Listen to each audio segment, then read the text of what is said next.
Bismillahirrahmanirrahim. Assalamualaikum warahmatullahi wabarakatuh dan selamat berjumpa kembali. Dalam video kali ini kita akan melanjutkan pembahasan materi-materi dari apa yang telah kita bahas di pertemuan-pertemuan sebelumnya. Pada kesempatan kali ini ya kita langsung masuk ke bab 3 ya. Di bab 3 itu tentang kewajiban dan koreksi kesalahan. Terkhusus pada pertemuan kali ini kita akan membahas tentang contoh studi kasus ya, contoh studi kasus yang ada pada poin A ya, di mana di poin A itu adalah tentang akuntansi kewajiban satuan kerja ya, jadi tentang kewajiban satuan kerjanya. Ya, jadi di dalam materi kali ini ya ada beberapa transaksi-transaksi yang terjadi itu kita bahas. Jadi kita fokus pada transaksi yang ada. Tanpa lama-lama ya langsung saja kita ke materinya. Oke, pada layar sudah tampak bahwa yang pertama akan kita bahas yaitu contoh studi kasus 1. Di sini ya, jadi yang pertama kita perlu perhatikan itu adalah tahunnya ya, di mana tahun ini adalah tahun transaksi yaitu tahun 2018. Di mana di sini karena kita mempelajari tentang kewajiban, maka sudah jelas soal ini akan berhubungan atau bersinggungan langsung dengan kewajiban atau pinjaman ya, seperti yang kita bahas pada video-video sebelumnya, yaitu tentang pinjaman dalam pemerintahan itu apa saja ya. Pada contoh studi ke-1 ya, di sini ada pemerintah kota Semarang pinjaman ya, memperoleh pinjaman dari pusat. Ini besarannya ya 7 miliar rupiah. Dan jatuh temponya itu 5 tahun ya. Jadi jatuh tempo harus dilunasi dalam waktu 5 tahun. Adapun bunganya itu adalah 12% per tahun ya, dibayar setiap tanggal 15 Januari. Nah, ini yang hal-hal yang penting kita harus analisa ya. Jadi kita langsung perhatikan. Maka kalau kita mau masukkan di jurnal ya, maka jurnal pertama, ingat dalam akuntansi pemerintahan itu ada 2 jurnal ya, jurnal pelaksanaan anggaran dan jurnal finansial ya. Jadi ini yang pertama, ini yang kedua. Ya, jadi di jurnal finansial ini mencatat mirip-mirip seperti kalau kita bilang jurnal umumnya dalam pemerintahan. Sedangkan ini itu hanya berfokus pada anggaran atau kas yang keluar ya. Jadi yang masuk dalam jurnal pelaksanaan anggaran itu adalah transaksi-transaksi yang memang sudah dianggarkan atau yang nantinya akan mempengaruhi kas masuk dan kas keluar atau mempengaruhi anggaran yang ada. Oke, jadi pertama ya, tahun transaksi. Nah, di sini ada tanggal. Ingat ya, ini untuk mengakui ya, ini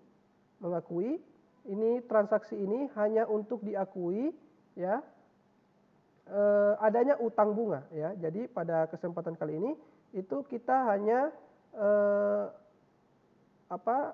mencatat atau menjurnal pengakuan dari utang bunga ya. Jadi ingat, bunga tersebut adalah 7 miliar dikali 12% ya. Karena ini per tahun ya, ingat setiap akhir tahun. Jadi bunga tersebut akan diakui pada akhir tahun ya. Akhir tahun berjalan, maka tahun 2018 harus sudah ditulis adalah bunganya sebesar ini ya, 840 juta rupiah. Dari mana didapat? Dari 12 dikali 7 miliar ya. Nah, ingat ini baru pengakuan ya, maka yang muncul adalah beban bunga dan utang bunga ya. Jadi beban bunga bertambah, utang bunga juga bertambah. Ingat di sini belum ada sama sekali terjadi pengurangan atau masuk atau keluar masuk kas, maka tidak masuk dalam jurnal pelaksanaan anggaran ya. Nanti kapan ada bunganya kapan di jurnal itu ketika dibayarkan nanti utang bunganya ya. Namun khusus pada studi kasus 1 ini ya, studi kasus 1 itu hanya diperlihatkan bagaimana pencatatan ketika ada bunga utang itu diakui ya. Nah, itu yang perlu kita perhatikan adalah besaran dan berapa bunganya ya. Oke, kita lanjut ke studi kasus 2 ya. Lanjut ke studi kasus 2, di sini sama masih tahun 2018 ya, di awal tahun 2018 yaitu 5 Februari ya. Ini ada uang muka ya, uang muka berarti sudah ada uang diterima ya. Uang muka, asetnya itu ya, penjualan aset uang mukanya itu 21 juta rupiah. Ya, penjualan aset berarti ada uang muka. Uang muka ini berarti masih ada yang masih harus diterima ya, masih ada piutang berarti ya. Masih ada yang akan diterima ya. Nah, lalu di sini ya, ini tanggal 5 Februari 21 juta diterima ya. Pada tanggal 26 Maret sisanya diterima ya. Nah, sisa dari 70 juta rupiah yaitu 49 ya. Nah, ini 49 juta rupiah. Nah, ya ini pada tanggal 26 bulan Maret ya, di tahun yang sama. Nah, lalu di sini ada dikatakan bahwa kendaraan itu harga bukunya 280 juta. Namun ini telah habis umur ekonomisnya ya, berarti telah mengalami yang namanya penyusutan ya ini. Nah, ya, jadi sudah menyusut sampai habis ya, karena di sini dikatakan bahwa telah habis umur ekonomisnya. Nah, ya, jadi jurnal-jurnal apa saja yang muncul? Yang pertama ya di jurnal finansial. Nah, di tanggal 5 Februari kan sudah diterima 21 juta. Maka kas pertama kan ada uang masuk. Kas tersebut karena apa? Yaitu sebabnya adalah berupa uang muka lelang penjualan aset ini ya. Jadi ini dia mengakui belum mengakui pendapatan ya. Pendapatan diakui ketika ini ya, kalau yang di jurnal ini kita perhatikan bahwa uang yang diterima itu dia belum akui sebagai pendapatan. Nanti kapan diakui, yaitu ketika pada tanggal 26 Maret ketika sudah dilunasi ya. Nah, di sini jelas terlihat. Nah, coba perhatikan. Kas yang masuk itu sisanya dari 21 juta, itu 49 juta ya, jadi ini pas 70. Nah, maka 70 juta itu adalah pendapatan, ini ya, ini pendapatan, 70 juta rupiah. Ya, jadi yang tadinya ini ya, yang tadinya uang muka, karena dianggap masih dianggap bukan pendapatan ya, maka uang muka ini akan dikurangi ya, dan pendapatan akan ditambah ya, ini tambah. Itulah kenapa di sini 70 juta bukan 49 juta ya. Kenapa di sini 70 juta itu untuk mengurangi ini ya, ini. Yang ini ya. Jadi yang 21 juta ini yang tadi ini ya. Ini kan di kredit ya. Di kredit untuk dihilangkan ini dinolkan, maka harus di debit ya. Maka di debit di sini. Ini. Ya, uang muka ya, muka lelang penjualan. Ini di debit di sini ya. Nah, ini. Ini untuk menolkan saldo dari yang ini ya. Apakah bisa kalau diakui pendapatan? Jawabannya tergantung dari aturan yang berlaku di daerah tersebut ya. Kalau dia akui misalkan dari awal adalah pendapatan, maka di sini ya ini tidak akan ada ini. Dan di sini 70 juta ini ada 49 juta pendapatan ya. Kalau di awal sini dia akui sebagai pendapatan ya, itu sama-sama saja hasilnya ya. Sama-sama saja hasilnya karena pasti akan diakui sebagai pendapatan ini, karena kan asetnya sudah pasti laku ya, sudah dibayar, sudah dilelang ya, dijual. Terus akumulasi ya, akumulasi ini kan harus dinolkan ya, harus dinolkan. Ingat kendaraannya juga harus berkurang ya. Karena akun ini ya, ini akan masuk di istilahnya kita ditransfer dipindahkan ke buku yang membeli. Maka di yang membeli itu akan menulis kendaraannya itu 280 juta dan akumulasi penyusulannya juga 280 juta ya. Cuman karena di kita itu kita menjual, maka aset yang terjual harus kita nolkan. Aset yang terjual harus kita nolkan. Mau gedung, mau kendaraan, mau apapun itu, peralatan dan lain sebagainya, aset tersebut harus dinolkan karena kita sudah pindah tangankan. Ya, jadi dianggap di kita itu sudah nol. Ya, jadi akumulasi penyusutannya itu harusnya sudah nol juga. Dan kendaraan tersebut juga sudah nol. Ya.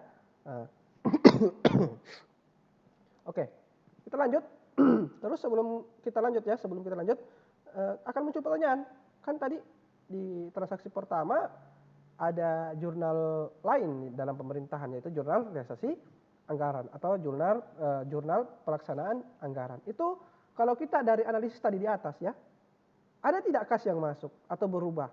Jawabannya ada. Dan di tanggal 5 dan tanggal 20. Nah, maka harusnya di jurnal pelaksanaan anggaran itu ada 2 jurnal juga. Nah, kita lihat ya. Ini 2 jurnal. Ingat, yang dicatat itu hanya perubahan yang mempengaruhi kas atau uang masuk dan uang keluar. Maka di sini saldo itu bertambah, 21 juta pada tanggal 5, ya.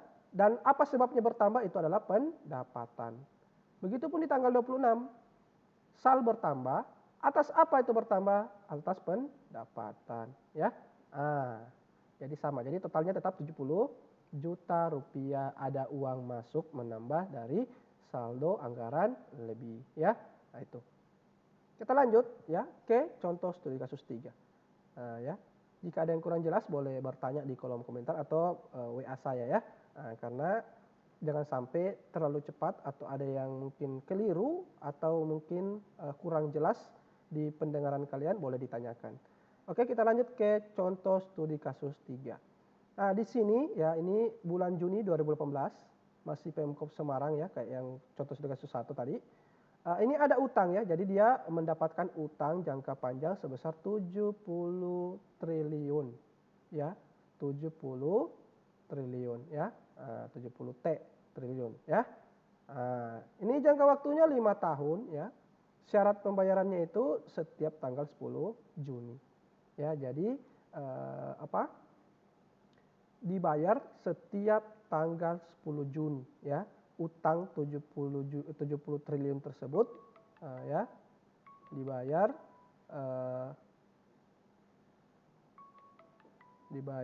setiap tanggal 10. Nah, ya, jadi itu tadi pembayaran yaitu 5 tahun ya, ada utang dibayar, jangka waktunya itu harus lunasi 5 tahun. Setiap 10 Juni dibayar angsuran pokoknya ya. Di sini dikatakan ya bahwa pada setiap akhir tahun itu dilakukan perhitungan. Jadi baru diakui ya pada saat akhir tahun setiap tahun berjalan, ini 2018, maka di akhir tahun 2018 itu diakui utang dari 70 triliun dibagi 5 ya. 70 triliun dibagi 5. Kenapa dibagi 5? Karena harus dilunasi dalam 5 kali pembayaran atau 5 tahun setiap tanggal 10 Juni. Tetapi diakui pada akhir tahun 2018 ya. Seperti itu. Nah, di sini ya, kapan transaksinya itu tanggal jelas ya, tanggal 31 Desember ini ya. Tanggal 31 Desember. Terus yang diakui itu apa? Adalah munculnya utang jangka panjang. Kenapa utang? Ya, ini harus dibayar ya. Pinjaman yang harus dikembalikan. Jadi utang di sini ya berkurang ya. Jadi awalnya dia utang adalah 70 triliun ya. Utang di sini berkurang, debit ya. Utang itu bertambah di kredit. Di sini berkurang dia, minus. Kenapa? Untuk utang jangka panjang tadi ya diubah atau dipindahkan menjadi bagian lancar utang jangka panjang ya. Arti lainnya ini itu arti lainnya yang ini itu adalah kurang lebih bagian utang yang harus dilunasi tahun berjalan ya. Ini ya, jadi istilah kita dicicilin utang ya. Jadi cicilannya itu harus dipisahkan supaya ditahu ya pada tahun berikutnya di tanggal 10 Juni kita tidak perlu lagi jurnal ini ya. Kita langsung pembayarannya, maka ini berkurang ya, yang 14 juta ini berkurang berarti minus ya. Ingat 14 triliun ini berkurang ya, berarti di debit, dan kas berkurang ya, kas berkurang. Itu kalau pembayarannya pada tanggal 10 Juni ya, pembayaran tahap pertama atau tahun pertama ya. Jadi ingat, ini hanya mencatat pengakuannya saja ya, diakui sebagai munculnya utang yang harus dilunasi atau bagian lancar utang jangka panjang. Adapun ini itu di setiap instansi kita perlu pastikan dulu ya, akun apa yang dipakai ya, karena beda instansi jangan sampai beda juga ya, atau mungkin aturannya sudah berubah dan lain sebagainya. Kita harus memastikan bagaimana pengakuannya pada periode sebelumnya ya. Supaya apa? Karena memang dalam akuntansi itu ada namanya memiliki kesamaan dalam perhitungan sehingga dapat dibandingkan ya. Ya, jadi satu laporan dengan laporan yang lain bisa dibandingkan karena sama ya, sama dari segi akunnya, sama dari segi nominal yang dipakai atau satuan keuangannya, sama dari bahasa yang dipakai dan lain sebagainya. Kesamaan tersebut diperlukan untuk pada nantinya di kemudian hari dibandingkan. Apalagi ini adalah pemerintah ya, maka banyak pemerintah-pemerintah yang lain bisa dibandingkan dengan apa? Dengan cara disamakan semua formatnya atau aturan-aturan yang dipakai. Salah satunya adalah penamaan akun ya. Jadi kita harus cek kembali nih ketika kita di dalam pemerintahan ya. Oke, ingat ini hanya pengakuan ya, pengakuan saja, maka tidak perlu di jurnal. Kenapa? Karena tidak ada kas yang berpengaruh di situ. Ya, tidak ada kas yang dipengaruhi di situ, tidak ada kas masuk dan kas keluar. Nah, ya, jadi cukup jelas di contoh studi kasus 3. Kita lanjut ya di contoh studi kasus 4 ya. Kita lanjut di contoh studi kasus 4. Langsung kita analisis saja. Oh, ini bulan Oktober 2018. Ya, membeli bahan, ini bahan habis pakai ya. Jadi dibeli bahan habis pakai. Secara kredit berarti ngutang dia. Ya, ngutang sebesar 4.800.000 ya. Pada tanggal 10 November utang tersebut dibayar lunas. Jadi ini ya, ini perlu November, jadi utangnya Oktober, lunasnya November ya. Bagaimana cara pencatatannya? Inilah jurnalnya ya. Jadi yang pertama yaitu dicatat ketika dia ngutang ya pada tanggal 20 Oktober. Ingat kalau dia ngutang apa dulu ya? Kalau kas, kalau aset. Di sini adalah aset yaitu bahan habis pakai ya. Tergantung lagi siapa tahu bahan habis pakainya ada namanya, maka bisa saja itu bukan bahan habis pakai. Oh, di sini maaf ya. Di sini dia sebagai beban. Jadi dia memakai prinsip ini sebagai beban di awal, mengakui pemakaian di awal atau beban di awal ya. Nah, itu kan ada dua ya, mengakuinya sebagai aset dulu, lalu menguranginya ketika ada bebannya, atau diakui beban, sisanya nanti itulah yang akan menjadi patokan berapa beban berapa total pengurangan yang akan dilakukan ya. Jadi sama saja, yang penting prinsipnya dari awal kita pakai sama ya.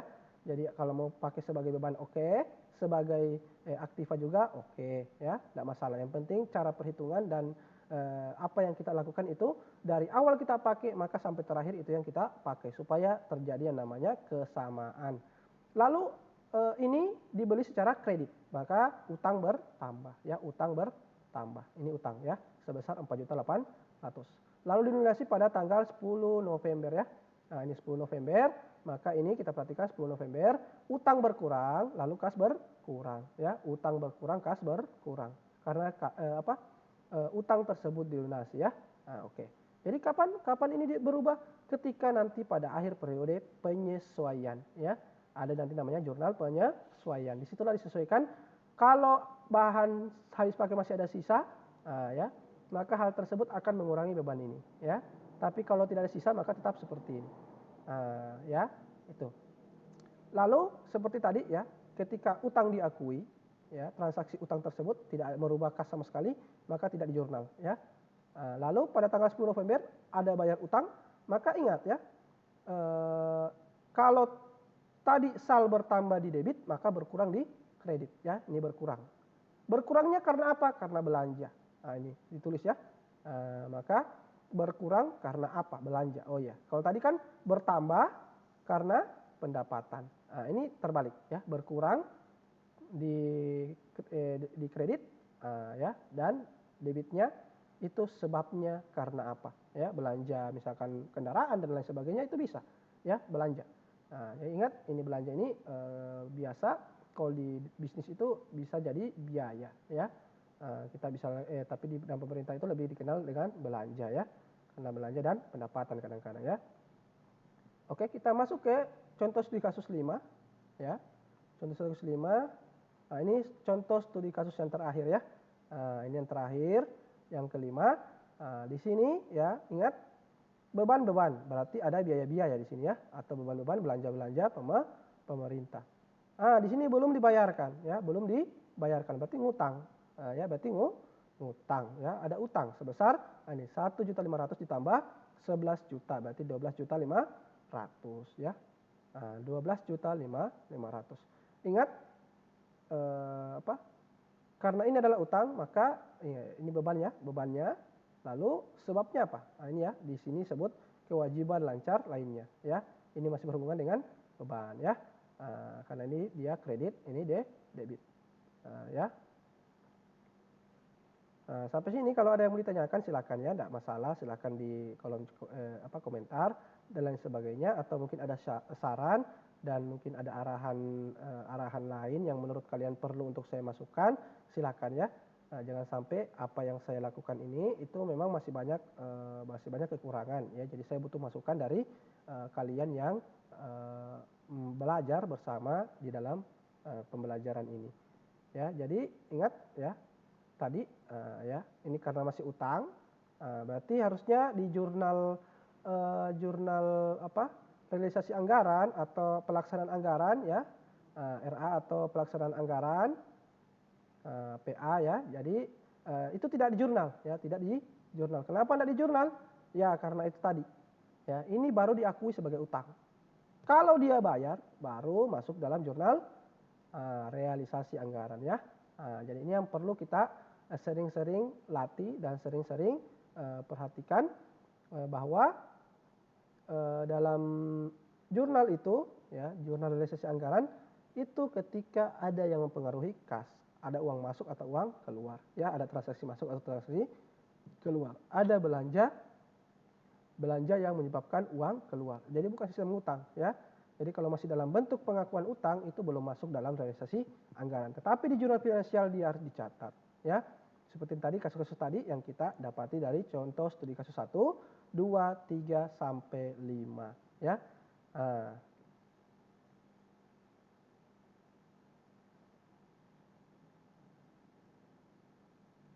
Ya, jadi mungkin cukup sekian ya apa yang dapat kita bahas pada pertemuan kali ini. Lebih dan kurangnya mohon dimaafkan. Kalau ada saran, komentar dan lain sebagainya silakan ya. Saya sangat menerima dengan lapang dada karena memang kami juga masih belajar dalam pembuatan materi seperti ini. Dan support kalian sangat kami hargai. Mudah-mudahan ya apa yang kami usahakan ini bernilai ibadah dan bisa membuat kalian paham ya, membuat kalian menambah ilmu kalian ya, karena karena tak lain dan tak bukan ya, kita belajar dan terus belajar itu tak lain agar kebodohan di dalam diri kita itu bisa kita angkat atau bisa kita hilangkan ya. Jadi jangan sampai kita lelah dan berkeluh kesah dalam belajar. Memang hal itu susah, tetapi ya kesusahan itu akan dibarengi dengan kebaikan-kebaikan yang lain, di mana ketika kita memang ikhlas dalam melaksanakannya. Mungkin cukup sekian dari kami, lebih dan kurangnya mohon dimaafkan. Wabillahi taufiq wal hidayah. Wassalamualaikum warahmatullahi wabarakatuh.